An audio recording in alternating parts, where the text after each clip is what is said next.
Okay, கர்த்தருடைய வார்த்தையை தியானிப்போம். கர்த்தருடைய வார்த்தையை தியானிக்கும் போதே வாழ்வில், தனிப்பட்ட வாழ்வில், குடும்ப சமுதாய சபை வாழ்வில் பெண்கள் உங்களுடைய பொறுப்பை குடும்பத்தில் தான் அங்கே இருக்கிறீங்க, குடும்பத்தில் தான் போய் இணைக்கப்படுறீங்க, வேறு குடும்பத்தை விரும்புகிறீங்க. ஓகே, இதெல்லாம் நீங்கள் இந்த பொது அறிவை கடாசிட்டு ஆவியில் தொங்கிலாம் வாழ முடியாது. ஆவிக்குரிய வாழ்க்கையை மாத்திரம் சொல்லிவிட்டு குடும்ப வாழ்க்கையை திறந்துட முடியாது. இந்த பேலன்ஸ் உங்கள் லைஃப்பில் ரொம்ப இருக்கணும். ஓகே, கண்களை மூடி செபிப்போம். தகப்பனே, மிகவும் பிரயோஜனமானவர்களை தியானிக்க நடைமுறைப்படுத்த உதவி செய்யும். நாட்களை எண்ணும் அறிவை தாரும். எங்களை அப்படியே கபலீகரம் பண்ணுகிற நிர்விசாரங்களிலிருந்து, துணிகரங்களிலிருந்து, அதிமேதாவித்தனங்களில், நன்றி கேடுகளிலிருந்து, சுயநலங்களிலிருந்து, சோம்பல்களிலிருந்து, எங்களுக்கு வாழ்க்கையின் சக்கரத்தை தீக்கொளுத்தும் எல்லா சதிகளிலிருந்து நாங்கள் விடுதலை பெற உதவி செய்யும். திரும்பியும் பல ஆண்டுகளாக பெண்கள் அண்மையான காலத்தில் பாதிக்கப்படுகிறதை பார்த்தும் கேட்டும் எங்கள் வாழ்விலே ஒரு எழுப்புதல், ஒரு தரிசனம், ஒரு அர்ப்பணம், ஒரு தியாகம், ஒரு பொறுப்பை நிறைவேற்றும் ஒரு ஈடுபாடுள்ள ஒரு போக்கு, இதெல்லாம் காண்பது அரிதாகவே மாறிவிட்டதே. பேசும் சபைகளில் தான் பேசுகிறீர், சபை மக்களோடு தான் பேசுகிறீர், வேத வசனங்களில் தான் பேசுகிறீர். இவைகளெல்லாம் நடைமுறைப்படுத்தி எஜமானுக்கும்பாகவும் மணவாளனுக்கும் நிற்கும்படியான தகுதியை தாரும். Thank you Lord. இயேசு நாமத்தினாலே பிதாவே. ஏசாயா 63:9 வாசித்து அந்த தலைப்பின் கீழாக பல விஷயங்களை பார்க்க தேவன் உதவி செய்வாராக. முடிந்த வரைக்கும் The book of Isaiah chapter 63 verse 9. அவர்களுடைய எல்லா நெருக்கத்திலும் அவர் நெருக்கப்பட்டார். அவருடைய சமூகத்தின் தூதனானவர் அவர்களை ரட்சித்தார். அவர் தமது அன்பின் நிமித்தமும் தமது பரிதாபத்தின் நிமித்தமும் அவர்களை மீட்டு பூர்வ நாட்களில் எல்லாம் அவர்களை தூக்கி சுமந்து வந்தார். எல்லாரும் சேர்ந்து வாசிப்போம். அவர்களுடைய எல்லா நெருக்கத்திலும் அவர் நெருக்கப்பட்டார். அவருடைய சமூகத்தின் தூதனானவர் அவர்களை ரட்சித்தார். அவர் தமது அன்பின் நிமித்தமும் தமது பரிதாபத்தின் நிமித்தமும் அவர்களை மீட்டு பூர்வ நாட்களிலெல்லாம் அவர்களை தூக்கி சுமந்து வந்தார். இறைவாக்கினர்களாக கடவுளாலே எழுப்பப்பட்டு அவர்களை கொண்டு தேவன் பேசும்போது பல உத்தரவாதத்தோடு முடிவான தீர்மானங்களை தான் பேசுகிறார் என்பதை பொது அறிவிலும் ஞான அறிவிலும் நீங்கள் மனதில் இருத்தி கொள்ள வேண்டியது. அது நம்ம அபிப்பிராயத்துக்கு பிரியமாயிருக்கோ இல்லையோ, when God uses prophets to speak, it is not the man who speaks, it is God behind the man who speaks. எந்த ஒரு பாத்திரத்தையும் தேவன் எழுப்பி இப்படி இறைவாக்கினார்களாக தெரிந்து கொண்டு அபிஷேகத்து பேசினால் அவர்கள் பேசவில்லை. சராசரியாக தனிப்பட்ட ஒரு மனுஷன் இந்த அளவுக்கு பேசுவதற்கான பாரமும் உத்தரவாதமும் மனுக்குலத்தில் அப்படி ஒன்றும் பெருசாக நாம் கண்டில்லை. தேவன் மாத்திரம்தான் இந்த அளவுக்கு ஒரு கரிசனை கொள்ள முடியும். இன்னொரு விஷயத்தை சொல்லி நாம் இதுக்கு அடுத்த விஷயங்களை நாம் தியானிப்போம். அவர்களுடைய எல்லா நெருக்கம், அவர்களை ரட்சித்தார் என்றெல்லாம் பார்க்கிறோம். It's been spoken in plural, பன்மையிலே பேசப்பட்டிருக்கிறது. இதை நீங்கள் பெண்களாக உங்களுக்காக நீங்கள் யோசிக்கணும். அப்படி யோசிக்கிறது மொத்தத்திலும் தவறல்ல. ஆனால் பெண்களுக்காக மாத்தான் பேசினார் என்று எடுத்துக்கொள்வதும் தவறு. உங்களுக்காக தேவன் பரிதாபப்படுகிறார், மனுக்குலத்துக்காக பரிதாபப்படுகிறார். குறிப்பாக இந்த ஏசாயா இஸ்ரவேலின் தீர்க்கதரிசி, மேசியாவின் தீர்க்கதரிசி, இயேசுவின் வருகை எதிர்பார்க்கிறவர்களுக்காக கர்த்தர் பரிதாபப்படுகிறார். ஆனால் இயேசு போய் திரும்பி வரப்போகிறார். இது இன்னும் வரவே இல்லை. வருவதற்கு முன்பாக அவர் பரிதாபப்பட்டது. ஸோ இதுகாரும் நீங்கள் எவ்வளவோ சுகாதாரமான நடுநிலையில் இருக்கக்கூடிய வேத போதனைகளை, உபதேசங்களை தங்கு தடையின்றி கேட்டு வருகிறீர்கள்.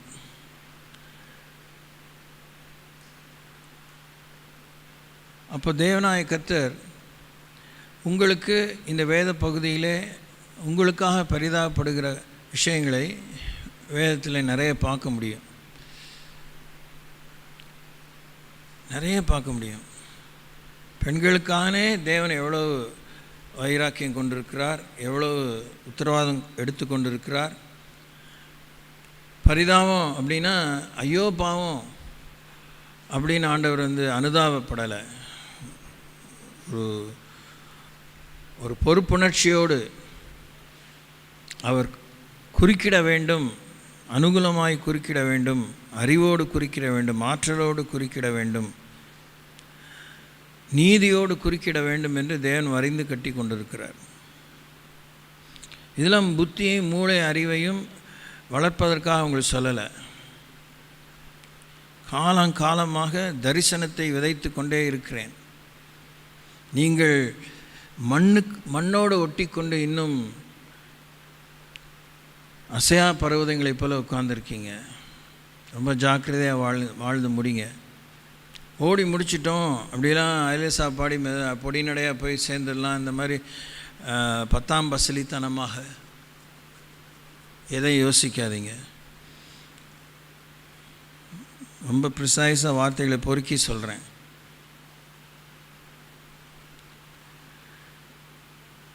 இப்போ தான் இத்தனை குறிப்பில் பார்க்குறோம், சமுதாயம் அனுதாபப்படும். அதுக்கு மேலே என்ன செய்கிறாங்க? தேவன் அனுதாபப்படவில்லை, விடுதலை கொடுக்கிறார், வாழ்க்கையை மாற்றுகிறார். அந்த மாற்றத்தை அவர் விதைக்கும்போது, மாற்றத்தை அவர் ஆரம்பிக்கும்போது அநேகர் அதன் மூலமாக விடுதலை பெறும்படியான ஒரு பாத்திரமாக மாற்றுகிறார். ரொம்ப தெரிந்த பரிச்சயமாய் தெரிந்த வேத பகுதிகளை, பெண்களை குறித்த வேத பகுதிகளை நினைவு கொண்டு வாங்க. புதிய ஏற்பாட்டிலிருந்தும் சரி, பழைய ஏற்பாட்டிலிருந்தும் சரி, பிப்ளிக்கல் கேரக்டர்ஸில் எந்த பெண் அவள் வாழ்க்கை சரிதை உங்களை தொட்டு இருக்கிறது, உங்களுடைய கவனத்தை ஈர்த்திருக்கிறது, உங்களுடைய மரியாதையை பெற்றிருக்கிறது, உங்களுடைய மனதை கவர்ந்திருக்கிறது, அதை குறைந்தபட்சம் 100 முறை நிறுத்தி நிதானமாக அந்த வேத பகுதிகளை வாசித்து நீங்கள் தியானித்து உங்கள் வாழ்க்கையில் தேவனுடைய ஈடுபாடை நீங்கள் வரவேற்க வேண்டும். You have to invite God to intervene in your life. அவருடைய எல்லா நெருக்கத்திலும் அவர் நெருக்கப்பட்டார். கம்ப்ளைண்ட்ஸ், புகார்களை ஆண்டவரிடத்தில் குவியல் குவியலாக குவிப்பது ஒரு பெரிய சாதனையே கிடையாது.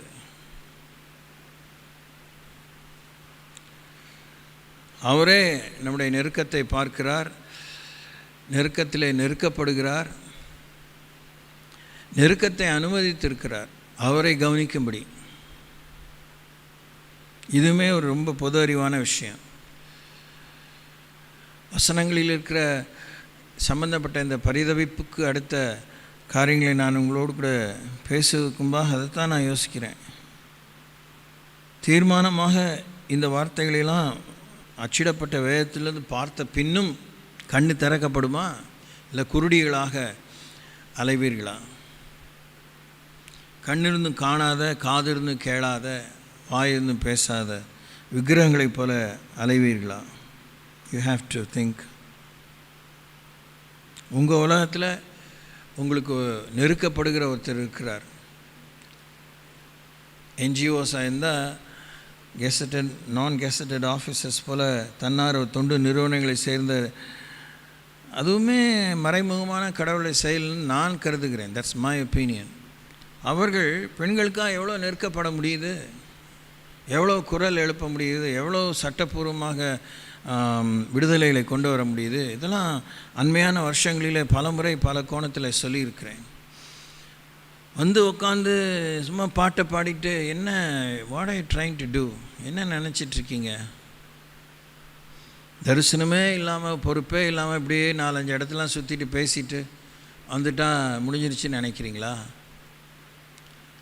நீங்கள் பெற்ற பெண் பிள்ளைகளுடைய உங்கள் காலத்திலே இவ்வளோ போராட்டம் இருக்கே, உங்களுக்கே ஒரு போராட்டம். அது கிழவையாக இருந்தாலும் குழந்தையாக இருந்தாலும் பாதுகாவல் இல்லைங்கிறது அறிவிக்கப்படாத சட்டம் போல் it is become more prevalent.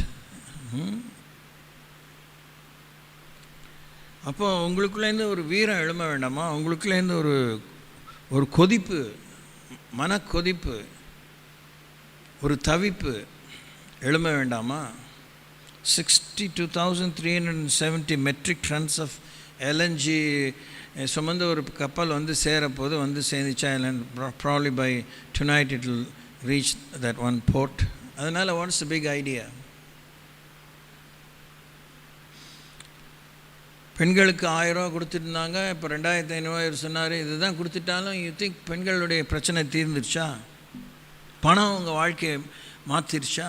பணம் உங்கள் வாழ்வில் பண்பை வளர்த்து விட்டதா? பரவசத்தை கொண்டு வந்து விட்டதா? பரிசுத்தத்தை கொண்டு வந்து விட்டதா? அதை தானே நீங்கள் கவனிக்கணும். திரும்பி you are engage in your own life. அதை பற்றி உங்களுக்கு பொறுப்புணர்ச்சி, அதை பற்றி ஒரு தரிசன போக்கு, ஒரு அர்ப்பண போக்கு, ஒரு தியாக போக்கு இருக்க வேண்டாமா? பெண்களுக்காக நீங்கள் பாரப்பட வேண்டாமா? கரிசனை கொள்ள வேண்டாமா? முயற்சி எடுக்க வேண்டாமா? முன்மாதிரியாக வாழ வேண்டாமா? ஒரு தாய், உங்களை ஆண்டவர் வந்து ஒரு பெண்ணாக படைக்கும்போது எத்தனை விதமான பொறுப்புகளை மனதில் வைத்து படைக்கிறார். அந்த அந்தஸ்துகளை எல்லாருமே அடைகிறதும் இல்லை, எல்லாருமே அடைந்த பாடில்லை. அடைந்தவர்களும் அந்த அந்தஸ்திலே நிறைவு பெற்ற பாடில்லை. But what are you dreaming in your life? எப்படி பயணிக்கிறீங்க? எந்த இலக்கை நோக்கி பயணிக்கிறீங்க?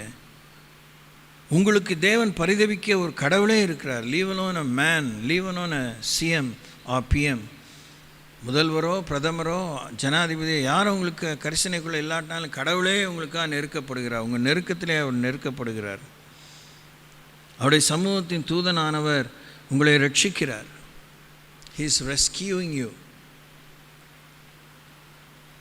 அவர் தமது அன்பின் நிமித்தமும் தமது பரிதாபத்தின் நிமித்தமும் அவர்களை மீட்டு பூர்வ நாட்களிலெல்லாம் அவர்களை தூக்கி சுமந்து வந்தார்.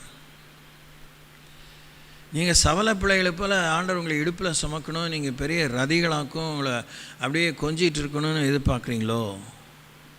Which is wrong, totally wrong. அதை அவர்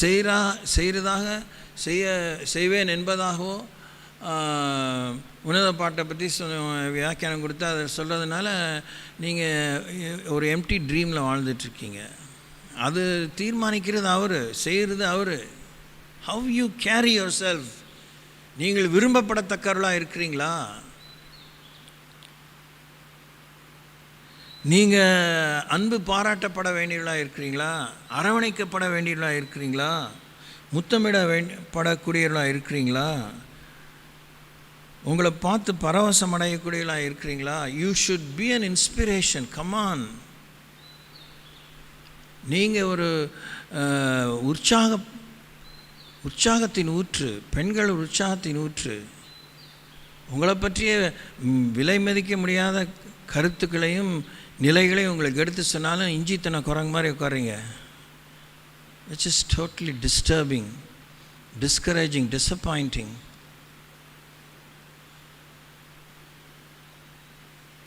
உங்களால் ஏன் why are you not able to hang with each other? உங்களால் உங்களுக்குள்ளேயே நீங்கள் இணைந்து கலகலன்னு இருக்க முடியல, மனம் திறந்து பேச முடியல, ஏன் ஒரு நிலைவரமான விஷயங்களை யோசிக்க முடியல? You have a very significant part.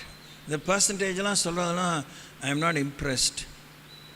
நீங்கள் வாழ்விலே தேவை, ஒரு மனிதனுடைய வாழ்விலே தேவை, சமுதாயத்திலே தேவை, குடும்பத்திலே தேவை, ஒரு தனி மனிதனுக்கு தேவை. மனிதன் தனிமையாக இருப்பது நல்லதல்ல என்று அவர் சொல்லிட்டா, அந்த தனிமையை வெல்வதற்கு, அந்த தனிமையிலே சாதனையாக நிற்பதற்கு, தனிமரம் பட்ட மரமாக பட்டு போகாதபடிக்கு அது கனிதரும் மரமாக மாறுவதற்கு, தப்பாமல் எல்லா காலத்திலும் கனிதரும் மரமாக இருப்பதற்கு you have a role to play.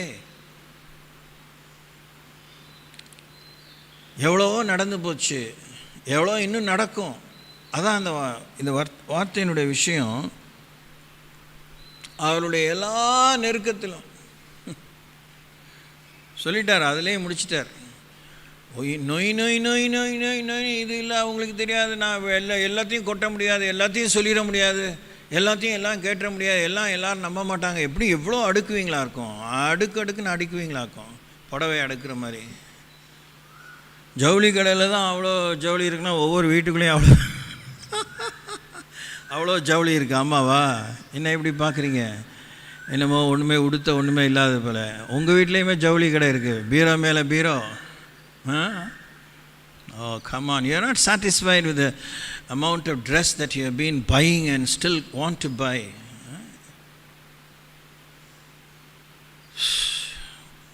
எது சொன்னாலும் அசையா பருவம் போல் இருக்கிறீங்க. நான் மாற மாட்டேன், அப்படி தான் இருப்பேன். அதுக்கு தான் சிக்கல் வரும். அது இன்னொரு சப்ஜெக்டு. இதெல்லாம் அவர் தானே அனுமதிக்கிறாரு. புரிஞ்சுக்கோங்க வாழ்க்கை.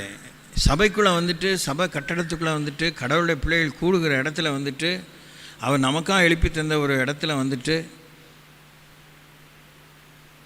நீங்கள் இன்னும் பொது ஜனம் போல் ஆண்டவரை அறியாத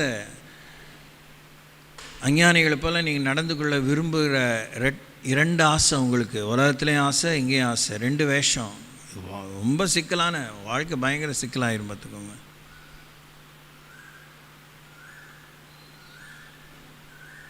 இந்த ஒரு வசனத்தை நீங்கள் புரிஞ்சுக்கிறதுக்கு அதுக்குள்ளே அதை தொக்கிய பரிதாபத்தை பற்றி நான் சொல்கிறதுக்கு முன்னாடி மதகு போல் அவ்வளோ விஷயங்களை பார்க்க முடியுது. ஏசாயா 63:1 ஏதோமிலும் அதில் உள்ள போஸ்ரா பட்டணத்திலுமிருந்து சாயம் தீர்த்த வஸ்திரங்களை உடையவராகவும் மகத்துவமாய் உடித்திருக்கிறவராகவும் தமது மகத்தான வல்லமையிலே எழுந்தருளினவராகவும் வருகிற இவர் யார்? உங்களுக்காக ஒருத்தர் புறப்பட்டு வராரு. Who is he that is coming in rescue for you? உங்களுக்காக உதவி செய்ய, உங்களை விடுவிக்க, உங்களை கனப்படுத்த, உங்களை எடுத்து பாவிக்க, உங்களை நினைக்க, உங்களை ஆசீர்வதிக்க, உங்களை பிரயோஜனம் உள்ளவர்களாக்க, உங்களை உங்களுக்கே காண்பிக்க, உங்கள் நெருக்கத்தில் நெருக்கப்பட்டு பரிதாபத்தின் நிமித்தம் உங்களை மீட்டு கொண்டு உங்களை தூக்கி சுமந்து வர ஒருத்தர் வராரு.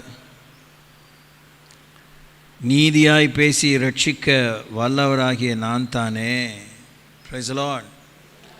பெண்கள், திருப்பி சொல்கிறேன், எனக்கு சில நேரத்தில் இமோஷன் ஆகுது. ஆனால் உங்களுக்கு காலம் பூரா சூடு சொரண மான வெக்கம் இல்லை, ஜடமாக தான் இருக்கீங்க. Which is very disturbing also. உங்கள் வாழ்க்கையில் எப்படி தான் இருப்பீங்களோ இல்லை என்னவோ, அதனால தான் இழுபறியாக நீங்கள் வாழ்கிறீங்க. ஒன்றும் பரவசமாக பெரிய எழுச்சி மிக்க குடும்பங்களாகலாம் இந்த சபையை பார்க்கல. புரட்சி மிக்க குடும்பங்களாக இந்த சபையில் அங்கத்தினர்களை நான் பார்க்கல. புரட்சி தலைவரை விட பெரிய புரட்சி பண்ணுகிற, திரட்சியை கொடுக்கக்கூடிய, வறட்சியை நீக்கக்கூடிய ஒரு வல்லமை மிக்க தேவனுடைய பிள்ளைகளாக சந்ததிகளாக இருக்கிற நீங்கள் ரட்சிக்கப்பட்டும் உங்கள் வாழ்க்கையில் துட்டு தான் வளர்ந்துச்சா? அதுவும் இல்லை, வளர்ந்த துட்டை தான் எப்படி அமுக்குறீங்க, பதுக்குறீங்க? ஏதாவது are you really have you gain some authority in life? வறுமையின் மேல் உங்களுக்கு ஒரு அதிகாரம் இருக்கா? இல்லை, எனக்கு எல்லாம் இருக்குது போதும்னு சொல்கிற அந்த வார்த்தை வருதா? வரலையே. உங்களுக்கு கோடிகள் இருந்தாலும் லட்சங்கள் இருந்தாலும் நீங்கள் அல்பமாக தானே இருக்கீங்க.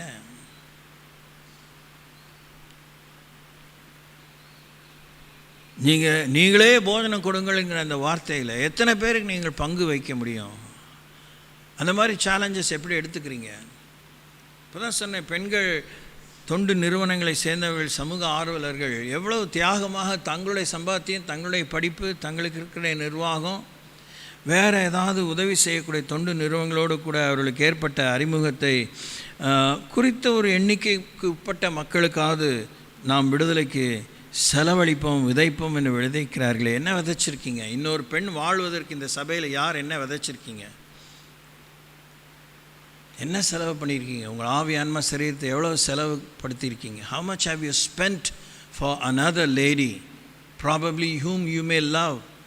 இவங்க தான் எனக்கு ஆறுயிர் தோழி, ஆறுயிர் சகோதரி அப்படின்னு சொல்லக்கூடிய சகோதரிக்காக நீங்கள் எவ்வளோ பலியாயிருக்கீங்க, எவ்வளோ தகனமாயிருக்கீங்க, எவ்வளோ தவிச்சிருக்கீங்க, எவ்வளோ ஜெபிச்சிருக்கீங்க, எவ்வளோ செலவாயிருக்கீங்க, எவ்வளோ செலவு பண்ணியிருக்கீங்க.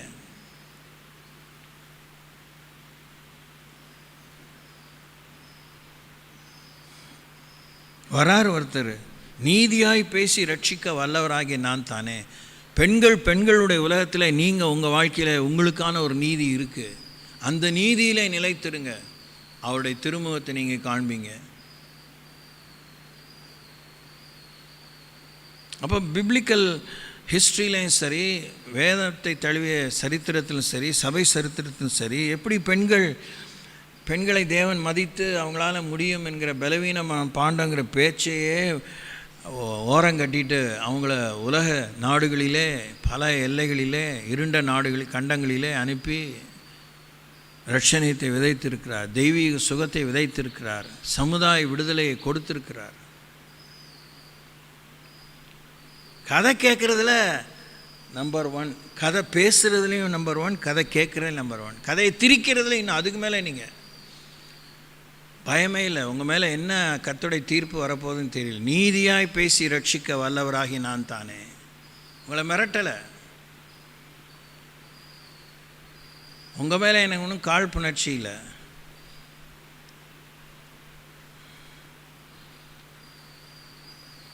ஏசாயா 58 அதிகாரம் சரியில்லை. இன்னொரு 2 இதாக ஞாபகம் சரியாக இல்லை.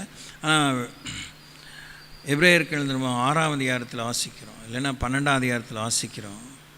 உங்கள் மேலே ஆண்டவர் வறண்டு போன நிலமாகி உங்கள் மேலே அருளை ஊற்றி கொண்டே இருக்கிறார். அதுக்கு நீங்கள் தக்க பலனை கொடுக்காம நீங்கள் வாழ்ந்துகிட்டே இருக்கீங்க. சுட்டரிக்கப்படுவதே அதன் முடிவுன்னு பைபிள் முடிக்குது. அந்த முடிவு உங்களுக்கு வேணுமா? அது ஒரு தேவனுடைய நீதி. கமான், தேவனுடைய நீதி அரவணைப்பதும் தூக்கி சுமப்பதும் நெருக்கத்திலே நெருக்கப்படுவதும் ஒரு நீதியாக இருந்தாலும் சுட்டரிப்பதும் அவருடைய நீதி. You don't want to miss that. Be careful. சுட்டரிக்கப்படுவதே அதன் முடிவு.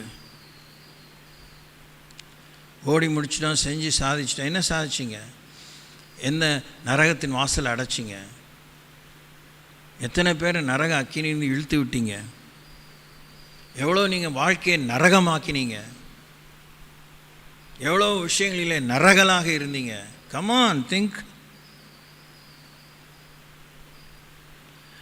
இதுக்கெல்லாம் என்ன தீர்வு? ஒன்றும் ஒரே தீர்வு தான். மனம் திரும்பி பாவங்களை அறிக்கை செய்து விட்டு பரிசுத்தத்தை நாட வேண்டும், நீதியை நாட வேண்டும், நல்லதை செய்யணும், யோக்கியமானதை செய்ய நாடணும், வாயடக்கத்தோடு இருக்கணும், தன்னடக்கத்தோடு இருக்கணும், புரணி பேசுகிற பொய் பேசுகிறத நிறுத்தணும், பீராயிரதை நிறுத்தணும்.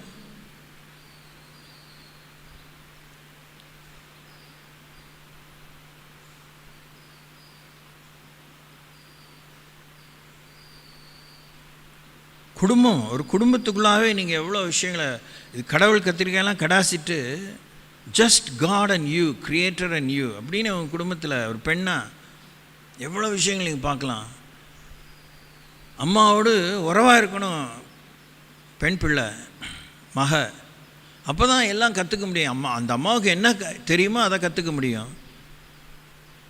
அந்த அம்மாவுக்கே அது யோசித்து புதுசாக ஒரு யுக்தி இப்படிலாம் கேட்குறாளே மக, இதெல்லாம் தெரிஞ்சு வச்சுக்கணும். தெரிஞ்சு அந்த மகளுடைய ஐயங்களை தீர்ப்பதற்கு அந்த அம்மா தன்னை வளர்த்து கொள்ள வேண்டும், அறிவையும் அனுபவத்தையும் ஆற்றலையும். அது மாதிரி எதாவது இன்ட்ராக்ஷன் லைஃப்பில் இருக்கா? You have anything to give to your own children, girl child? அன்பு பாராட்டி சவல பிள்ளையாக தான் வளர்த்துருக்கீங்க. விரலை வச்சு வாயில் சப்பிட்டு இருக்க பிள்ளைகளாக தான் இருக்குது. Are your children challenged in every way? அவிசுவாசிகள் குடும்பங்களை போய் பாருங்கள், விக்கிரகங்களை தான் கும்பிட்றாங்க. பிள்ளை எப்படி வளர்க்குறாங்க? ஆம்பளை பிள்ளையோ பொம்பளை பிள்ளையோ எப்படி வளர்க்குறாங்க? அவங்க வளர்க்குறதெல்லாம் சீரு சிறப்பு நான் சொல்ல மாட்டேன், அப்படிலாம் தலைதறிக்க பேசுகிறவன் இல்லை.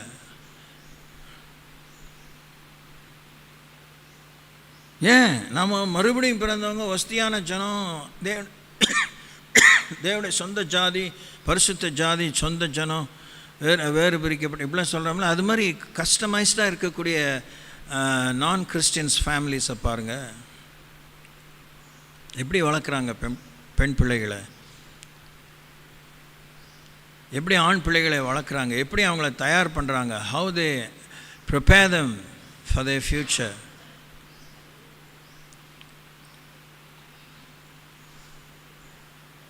தொடர்ந்து இங்கே வாசிக்கிற 2ஆம் வசனம், உம்முடைய உடுப்பு சிவப்பாகவும் உம்முடைய வஸ்திரங்கள் ஆலையை மிதிக்கிறவன் வஸ்திரங்கள் போலும் இருக்கிறது என்ன?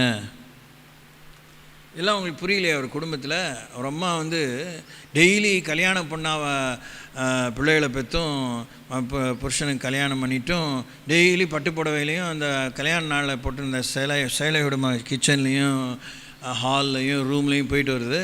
அதை நீங்கள் தான் உட்காந்துருக்கீங்களா? அப்படி தான் போயிட்டு வரீங்களா?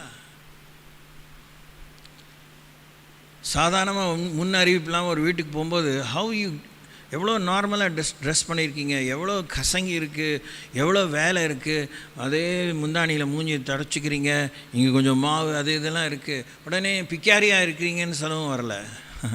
வாசிக்கிறேம்மா, நம்மோடு கூட உங்களை விடுவிப்பதற்கும் உங்களுக்காக பரிதபித்து உங்களை தூக்கி சுமக்கிறதுக்கும் உங்களை ஆசீர்வதிக்கிறதுக்கும் ஆண்டவர் கிளம்பும்போது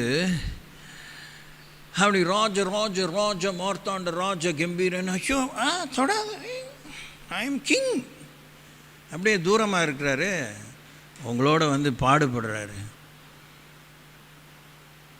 பிள்ளையோட மூச்சலையும் அதே முந்தானி தான் துடைக்குது. பாத்திரத்தை தண்ணி கொஞ்சம் இருந்தால் அதையும் அதே சேலை தான் துடைக்குது. சிலர் தான் ரொம்ப ஹைலி ரிஃபைண்டாக இருந்தால் தனியாக இங்கே ஒரு பிப் வச்சுருப்பாங்க, தனியாக ஒரு டவல், ஹேண்ட் டவல் வச்சுருப்பாங்க, இங்கே இடுப்பில் சொருகிருப்பாங்க, துடைப்பாங்க. இந்த டிசிப்ளின் நமக்கு இல்லை. கேன் யூ இமேஜின், பிக்சரைஸ், உங்களுக்காக வரிந்து கட்டி வந்து கொண்டிருக்கிற இவர் யார், எப்படி உடுத்திட்டு வராரு? நான் ஒருவனாய் ஆலையை மிதித்தேன். ஒரு அம்மாவை சொல்ல முடியல, ஒருத்தியாக தானே இழுத்து போட்டு எல்லாத்தையும் சரின்னு அடிக்கடி வீட்டில் பேசிக்கிறோம்ல, சொல்கிறாங்களா இல்லையா? வேடிக்கை பார்த்துட்டே இருப்பாங்க, நின்றுட்டே மகன் நிற்பான், புருஷன் நிற்பான், எல்லாம் நிற்பாங்க.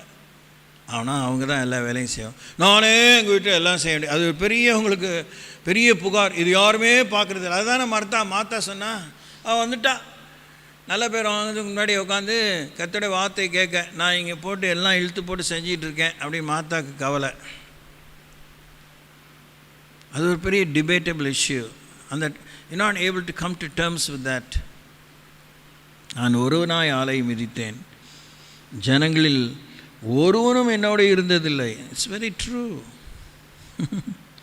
நான் என் கோபத்திலே அவர்களை மிதித்து என் உக்கிரத்திலே அவர்களை நசுக்கி போட்டேன். அதனால் அவர்கள் இரத்தம் என் வஸ்திரங்களின் மேல் தெரித்தது. என் உடுப்பை எல்லாம் கரைப்படுத்தி கொண்டேன்.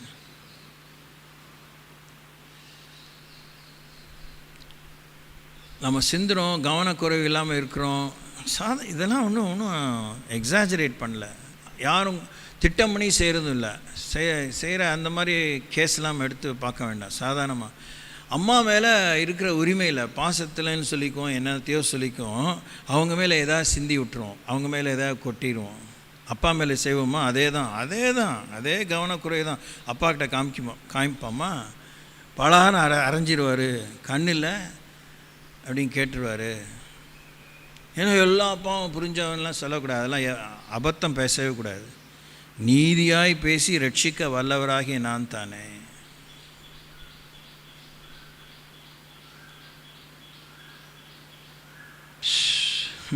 நீதியை சரிக்கட்டும் நாள் என் மனதில் இருந்தது, என்னுடையவர்களை மீட்கும் வருஷம் வந்தது. உங்களுக்கு விடுதலை உண்டு, உங்களுக்கு வெற்றி உண்டு, உங்களுக்கு திருப்பம் உண்டு, உங்களுக்கு மகிமை உண்டு, உங்களுக்கு ஜெயம் உண்டு. ஆனால் நீதியை சரிகட்டுற நாள் பக்கத்தில் இருக்குது. நீங்கள் ஒன்றும் எப்பயுமே அடிமையாக இருக்கணும், அழிஞ்சு போகணுன்னு ஆண்டவர் யோசிக்கலை. What is your choice? உங்கள் தெரிவு செய்தல் என்ன?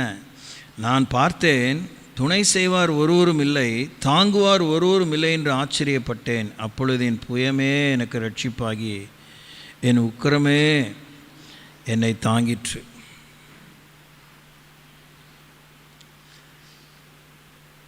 வேலையை அப்படி போட்டுட்டு ஒரு காரியத்துக்கு வக்காலத்து வரணுன்னா அம்மா என்ன பண்ணுது, மேலே ஒரு திருப்பி வேறு சேலையை போட்டு இப்படியா சும்மா சிம்பிளாக உடனே அதுக்கும் பட்டு பீதாம்பரம்லாம் கிச்சன் ட்ரெஸ்ஸோடு போக முடியாது அந்த ஸ்டைல்லன்னு சொல்லிவிட்டு ஏதோ ஒரு சாரியை மாற்றிட்டு ஸ்கூலுக்கு வரைஞ்சி கட்டிக்கிட்டு வந்துடுறாங்க கேள்வி கேட்க. அந்த காலனியில் ஏதாவது விஷயம்னா வந்துடுறாங்க. அதை தெருனா அங்கே தான் எப்பயுமே புழங்குறீங்க. நீங்கள் யாரும் அவங்களுக்கு தெரியும், அவங்கள யாரும் உங்களுக்கு தெரியும். அதனால் வந்து ட்ரெஸ் மாற்றாமல் வரலாம். வராங்களா? அதான் ஆண்டவர் சொல்கிறார், என் புயமே அதே நான் ரட்சிப்பாக்கி கொண்டு வரார். நீ போ, வீட்டுக்காரர் சொல்லுவ, நீ போ.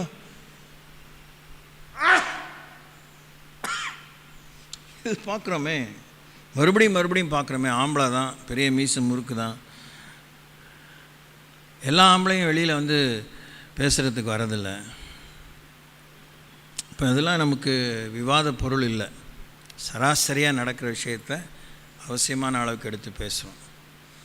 சண்டைக்கு போகிற ஆம்பளைங்களும் இருக்காங்க, சண்டைக்கு போகிற பொம்பளைங்களும் இருக்காங்க.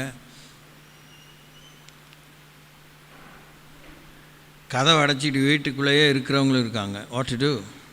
நான் என் கோபத்திலே ஜனங்களை மிதித்து என் உக்கிரத்திலே அவர்களை வெறியாக்கி அவர்கள் சாரத்தை தரையிலே இறங்க பண்ணினேன். கர்த்தர் எங்களுக்கு செய்தருளின எல்லாவற்றிற்கும் தக்கதாகவும் அவர் தம்முடைய இரக்கங்களின்படியும் தம்முடைய திரளான தயவுகளின்படியும் இஸ்ரவேல் வம்சத்துக்கு செய்த மகா நன்மைக்கு தக்கதாகவும் கர்த்தருடைய கிரியைகளையும் கர்த்தருடைய துதிகளையும் பிரஸ்தாபம் பண்ணுவேன். அவர்கள் என் ஜனந்தான் என்றும் அவர்கள் வஞ்சனை செய்யாதிருக்கும் பிள்ளைகள் என்றும் சொல்லி அவர்களுக்கு இரட்சகரானார். இதை சும்மா நிதர்சனமாக யதார்த்தமாக டே டு டே லைஃப் சொல்லம்ல, அப்படி யோசித்து பார்ப்போம். நம்ம தப்பே பண்ணியிருப்போம். ஆனால் நம்ம அம்மா நம்மக்கிட்ட வந்து என்ன சொல்லுவாங்க, என் பிள்ளை அப்படி செய்ய மாட்டான், என் பிள்ளை அப்படி பேசியிருக்க மாட்டான், அப்படி தானே சொல்கிறாங்க. ஆனால் நம்ம தைரியமாக அங்கே போய் விட்டுட்டு வந்திருப்போம், ஏதாவது திருட்டு வேலை பண்ணியிருப்போம். ஆனாலும் நம்மளை எவ்வளோ கவரப் பண்ணுறாங்க. எல்லாம் ஆண்டவர் உங்களுக்கு பண்ணுறாரு. எப்படி உட்காந்துருக்கீங்க? எவ்வளோ உறிஞ்சி குடித்து கரளையாக பண்ண நிலம் போல் இருக்கீங்களே. அம்மாவுடைய உழைப்பையும் அம்மாவுடைய சுகத்தையும் அம்மாவுடைய முளைப்பாலையும் குடித்து நன்றி கெட்ட பிள்ளைகளாக எத்தனை பிள்ளைங்கள் இருக்கிறோம்ல. என்னத்தை செஞ்சுட்டேன் தைரியமாக கேட்குறோம்ல. ஏன் பெத்தேன்னு கேட்குறோம்ல. நீங்கள் ரொம்ப உத்தமிங்களா? அம்மா தானே உரிமையாக கேட்குறோம், அது எப்படி கேட்கலாம்? இது பெரிய அற்பமான விஷயமா யோசிக்கக்கூடாது. எல்லாருக்கும் சமைச்சு எல்லா பங்கையும் வச்சுட்டு அவங்களுக்குன்னு ஒரு இதை சாப்பிடும்போது, இந்த எனக்கு இன்னும் கொஞ்சம் கொடு, நீ நாளைக்கு உனக்கு செஞ்சு சாப்பிடு, இப்படி சொல்கிறவங்க இருக்கிறாங்களா இல்லையா? அதனால் உடனே அவங்க உயிரே போயிடும் சொல்கிறாங்களா? She doesn't care. I can make myself another dosa. கடவுள் தாயுமானவர், தாயை போல உள்ளம் கொண்டவர், தாய் போல தேற்றி அப்படின்னா உடனே கண்ணீராக வருது. ஏன் அது என்ன அது இந்த சீன்லாம்? யோசிங்க. பொறுப்பற்றவளாக எப்படி பெஞ்ச சூடத்தவே வந்துட்டு ஏமாற்றிட்டு போயிருப்பீங்களா? உங்களே ஏமாற்றுவீங்க, ஊரை ஏமாற்றுவீங்களா? என்ன பாருங்கள், பார்க்க மூஞ்சி இல்லைல்ல உங்களுக்கு. இல்லைன்னா அப்படியே ஆந்த மாதிரி பார்ப்பீங்க. ஒன்றும் பார்க்காம தரையை பார்ப்பீங்க, இல்லைன்னா அப்படியே கண்ணு குத்தி மாதிரி பார்ப்பேன். What's happening with you? என்றைக்கு மனம் திரும்ப போகிறீங்க? என்றைக்கு எழும்ப போகிறீங்க? என்றைக்கு கர்த்தரை நீங்கள் உபயோகிக்க போகிறீங்க? என்றைக்கு கர்த்தர் உங்களோடு நடக்கும்போது அவரை நீங்கள் உபயோகிக்க போகிறீங்க? He is not disturbed, he is happy when you use him. அவரை தவறாக தான் பயன்படுத்தக்கூடாதுன்னு அவர் கலங்குகிறார், அவர் வேதனைப்படுகிறார். அவரை நீங்கள் சரியாக உபயோகிக்கிறதுக்காக தான் அவர் நமக்கு இரட்சகராக இருக்கிறார். அவர்கள் என் ஜனந்தான் என்றும் அவர்கள் வஞ்சனை இல்லாத பிள்ளைகள் என்று சொல்லி அவர்களுக்கு இரட்சகரானார். இப்படிப்பட்ட தேவன் தான் 10ஆம் வசனத்தில் சொல்லும்போது, அவர்களோ கலகம் பண்ணி அவருடைய பரிசுத்த ஆவியை விசனப்படுத்தினார்கள், அதனால் அந்த பரிசுத்த ஆவியானவர் அவர்களுக்கு சத்ருவாய் மாறி அவரே அவர்களுக்கு விரோதமாக யுத்தம் பண்ணினார். தேவையாது? சரி, நம்முடைய பாயிண்ட்டுக்கு வருவோம். அவருடைய எல்லா நெருக்கத்திலும் அவர் நெருக்கப்பட்டார். அவருடைய சமூகத்தின் தூதனானவர் அவர்களை ரட்சித்தார். அவர் தமது அன்பின் நிமித்தமும் தமது பரிதாபத்தின் நிமித்தமும் அவர்களை மீட்டு பூர்வ நாட்களிலெல்லாம் அவர்களை தூக்கி சுமந்து வந்தார். ஜப பரிதபிப்பு. ஒரு ஜப வீரன், ஜப வீராங்கனுடைய பரிதபிப்பு. அனுதாபம் வேறு, பரிதாபம் வேறு. Absolutely extreme. வெவ்வேறு துருவத்தில் செயல்படக்கூடிய மனநிலை. பரிதாபம் கொள்ளும்போது we need to act, we will act.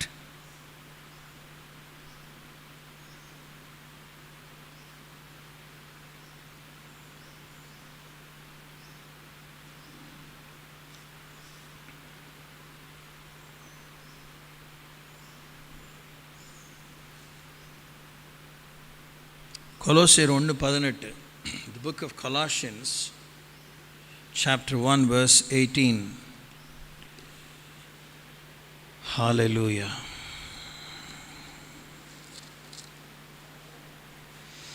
அவரே, இயேசுவே சபையாகிய சரீரத்துக்கு தலையானவர், எல்லாவற்றிலும் முதல்வராக. இல்லையே, ஆமாம், 1:18 தானே? கரெக்ட். அவரே சபையாகிய சரீரத்துக்கு தலையானவர், எல்லாவற்றிலும் முதல்வராக இருக்கும்படி அவரே ஆதியும் மரித்தோரிலிருந்து எழுந்த முதற் பெயருமானவர். இல்லை, 1:28.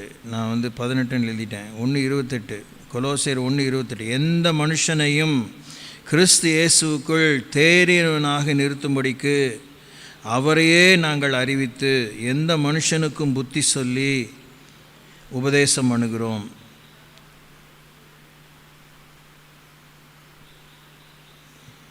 எந்த மனுஷனுக்கு புத்தி சொல்லி எந்த மனுஷனுக்கும் எல்லா ஞானத்தோடும் உபதேசம் பண்ணுகிறோம். நீங்கள் ஒவ்வொருத்தரும் தேறினவர்களாக இருக்க இயேசு இருக்கிறார். கவனிங்க, உங்கள் உலகத்தை பற்றி உங்களை பற்றி தான். இவன் இடைஞ்சலும் அவன் இடைஞ்சலும் அவன் இடைஞ்சல், அதில் பெண்களிலேயே அத்தனை விதமான அதே பெண்ணு தான் எல்லாரும். நீங்களும் பெண், இந்த பக்கத்தில் இருக்கும் பெண்கள் தான், இந்த பக்கத்தில் இருக்கும் பெண்கள் தான். இதில் 4-5 மாமியார் இருக்கும், இதில் 4-5 மாமியார் இருக்கும், இதில் 4-5 மருமகள் இருக்கும், 4-5 மருமகள் இருக்கும், இதில் 4-5 மகள்கள் இருப்பாங்க, 4-5 பேத்தி இருப்பாங்க, எல்லாம் இருப்பாங்க. At the end of the day you are all women. ஆனால் ஒருத்திக்கு ஒருத்தி சண்டை. அவள் எனக்கு இடைஞ்சலாக இருக்கா, என்ன பெண்ணுக்கே பெண்ணை இடைஞ்சலாக இருக்கிறா. தலையை பிச்சுக்க வேண்டியிருக்கு. ஆனால் உங்களுக்காக உங்கள் நெருக்கத்தில் அவர் நெருக்கப்பட்டு நீங்கள் அடிச்சிக்காதீங்க. ஒருத்திக்கு ஒருத்தி சண்டை போட்டுக்காதீங்க. ஒருத்தி திட்டி சபிக்காதீங்க. காழ்ப்புணர்ச்சியோடு நடந்துக்காதீங்க. புரிஞ்சுங்க, சிம்பிளாக. You are a force, they are a force. நீங்கள் ஒரு சக்தி, அவங்க ஒரு சக்தி. உங்களுக்குள்ளே இயக்கம் இருக்குது, அவங்களுக்குள்ளே இயக்கம். உங்களுக்குள்ளே தாக்கம் இருக்குது, இவங்களுக்குள்ளே தாக்கம் இருக்குது. உங்களுக்குள்ளே பலம் இருக்குது, எங்களுக்குள்ளே பலம் இருக்குது. நீங்கள் பகிர்ந்து வாழ்ந்தாதான், கொடுத்து வாழ்ந்தாதான், பொறுமையாக ஏற்று வாழ்ந்தாதான் உங்கள் வாழ்க்கை தழைக்கும், குடும்பம் தழைக்கும், அக்கா தங்கைகள் தழைப்பார்கள்.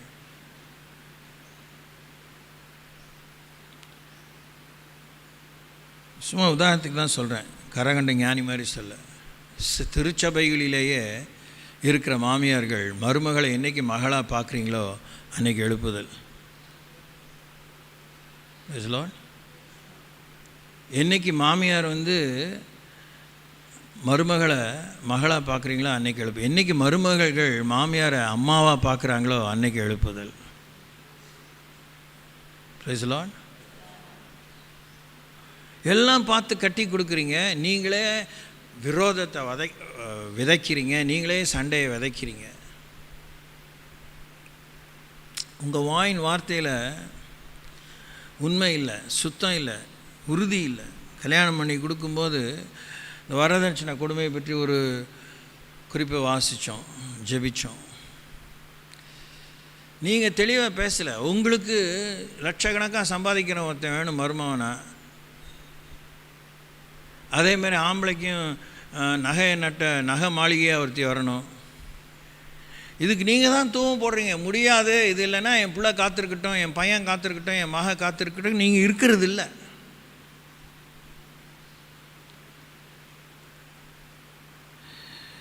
இப்படி அம்பட்டை விட்டு குப்பையை கிளறினா எல்லாம் தலைமுடிங்கிற மாதிரி தான்.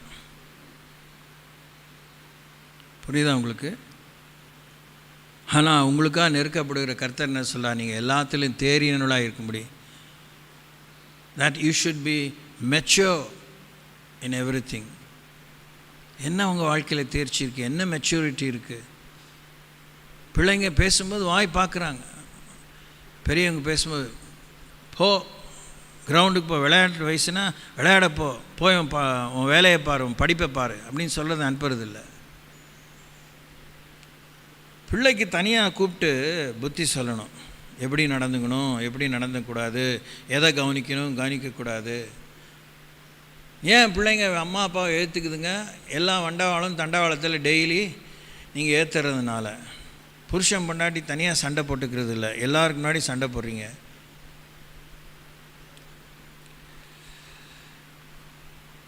பிள்ளைங்க கவனிக்கலன்னே நினைக்காதீங்க. அதுங்க உட்காந்து பைனாக்குலர்ஸை வச்சு பார்த்துட்டு ஃபோக்கஸ் பண்ணி தான் கவனிக்கணும்னு அவசியம் இல்லை. போகிற போக்கில் எல்லாத்தையும் கவனிக்கிறாங்க. என்றைக்கு தான் சாப்பாடை போய் வை உங்கள் அப்பாவுக்கு அப்படின்னு சொன்னாலே அங்கே என்னமோ காலையில் சலசலப்புன்னு அர்த்தம். இல்லைன்னா இவங்க தான் சாப்பாடு போடுவாங்க, அம்மாவா?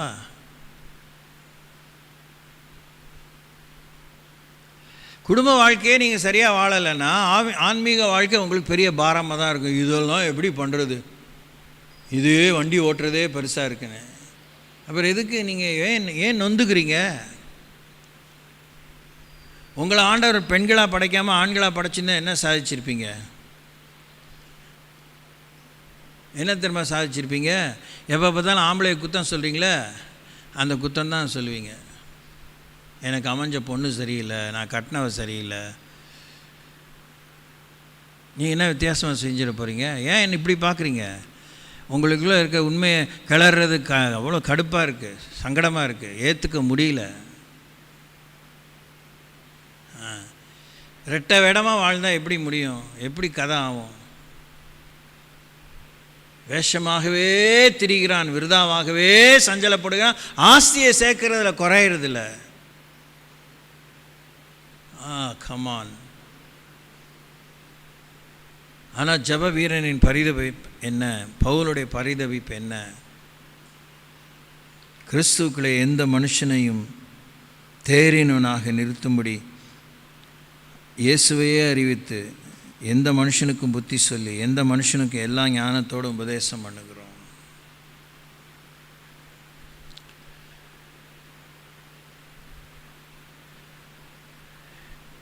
எங்களை பெற்ற எங்கள் பெற்றோர்கள் வானத்திலிருந்து குதித்த தேவதூதர்கள் அல்ல, மிகவும் சாமானியர்கள்.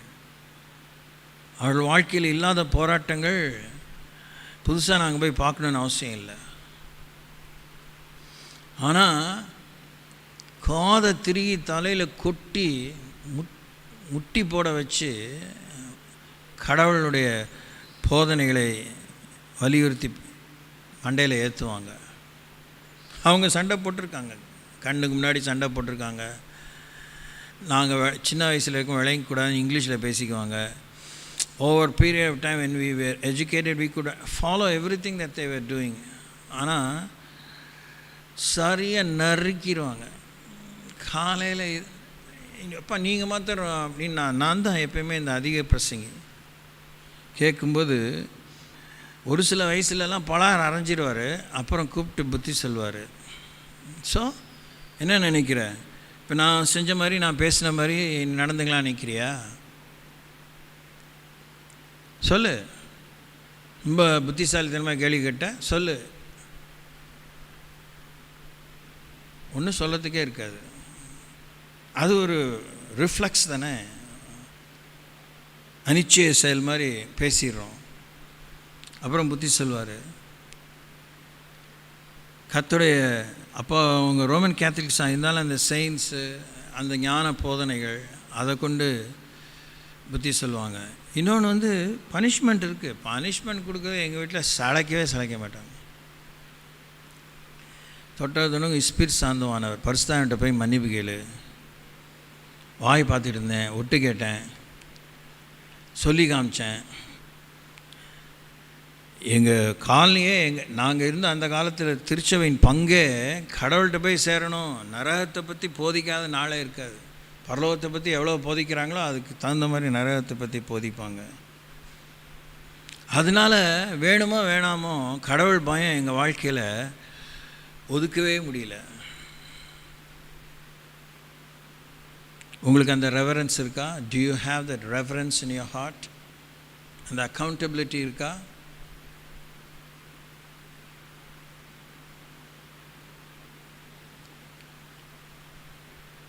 வளர வளர ஏற்று பேசுகிறது குறைஞ்சிச்சு. அதை ரட்சிக்கப்பட்ட பிற்பாடு நல்லா நறுக்கி விட்டார், சூப்பராக நறுக்கி விட்டார். ஆனாலும் பத்தலை.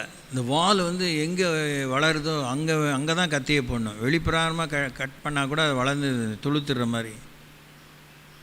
நாக்கும் அப்படி தான், அடி வயிறில் தானே இருக்குது, அங்கே தான் கத்தியை வைக்கணும்.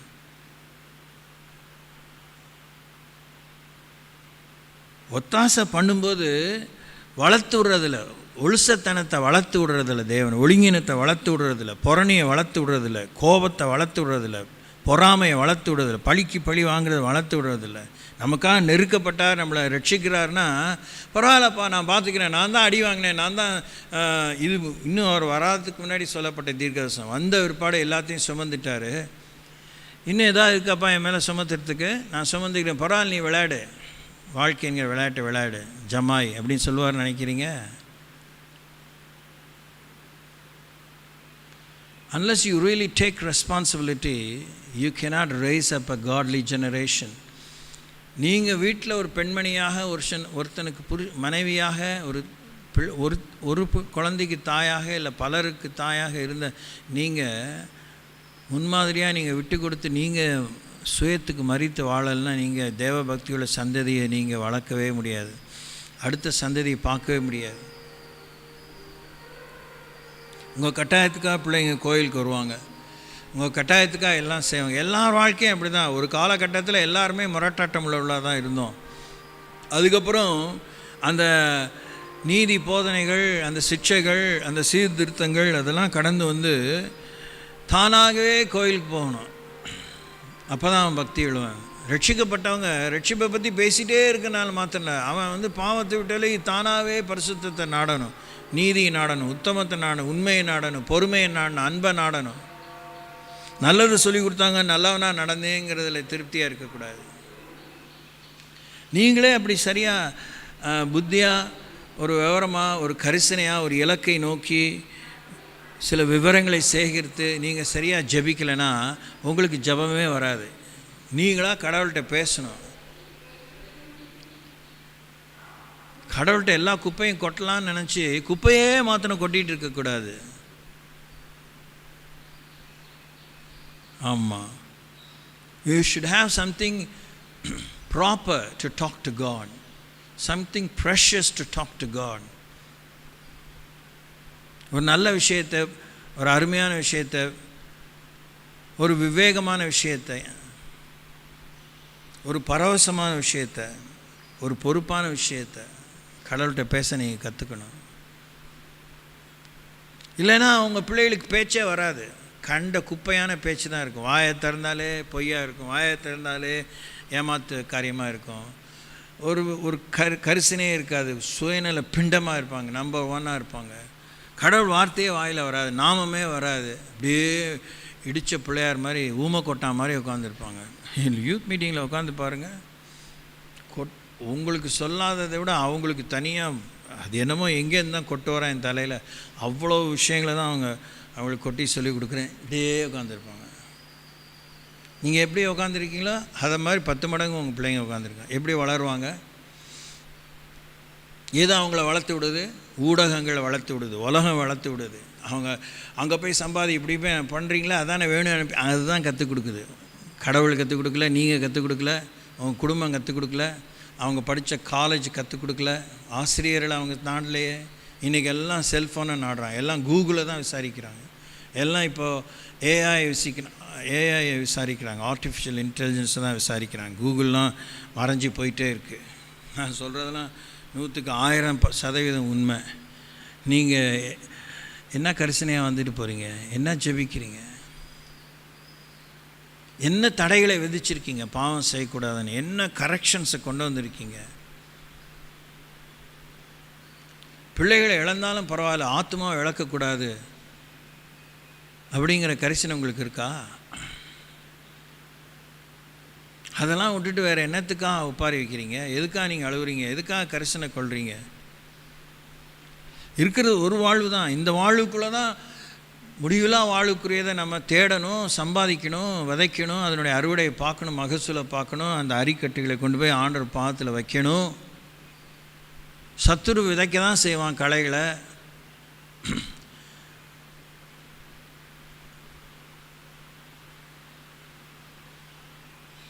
எல்லாவற்றிலும் தேறி இருக்கணும். நம்ம பிள்ளைங்க கீழ்ப்படியாமையிலே தேறி இருக்காங்க, ஏமாத்து வேலையில் தேறி இருக்கிறாங்க, டிமிக்கி அடிக்கிறத தேறி இருக்கிறாங்க, எஸ்கேப் நம்பர் 1 இருக்கிறாங்க. மேனா மினிக்கிலாக இருக்காங்க பொம்பளை பிள்ளைங்க, பசங்க அப்படி தான் இருக்காங்க. நீங்கள் இவங்க தான் கட்டி கொடுக்குறீங்க. இத்தனை ஒவ்வொருத்தரும் சிலுவையை இன்னொருத்தர் தலையில் கட்டுறதுக்கு பேரம் பேசுகிறீங்க. என்ன கனவு கண்டுட்டு உட்காந்துருக்கீங்க? ஆம்பளை பிள்ளையை கட்டி கொடுத்தாலும் சிலுவை தான், பொம்பளை பிள்ளையை கட்டி கொடுத்தாலும் சிலுவை தான். நீங்கள் இயேசுக்கு உதவி இயேசு சொல்லியிருக்காங்க டெய்லி அனுதினம் சிலுவை சுமங்க, அதனால நாங்களே வீட்டில் சிலுவையெல்லாம் தயாரிக்கிறோம்.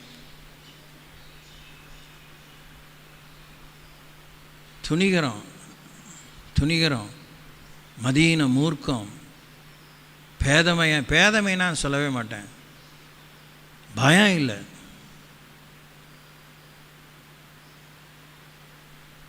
மண்ணுக்கு போகும் மனிதா நீ மனம் திரும்ப மாட்டே. அந்த பாட்டில் எத்தனை அடி! My God!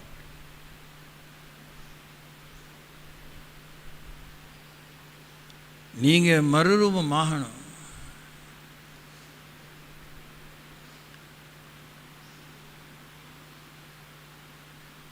ஒரு வசனத்தில் தான் நம்ம நிற்கிறோம். என்ன பண்ணுறது? மீதி காரியங்களை பின்னே தான் யோசிக்கிறோம். கண்களை மூடுவோம், செபிப்போம்.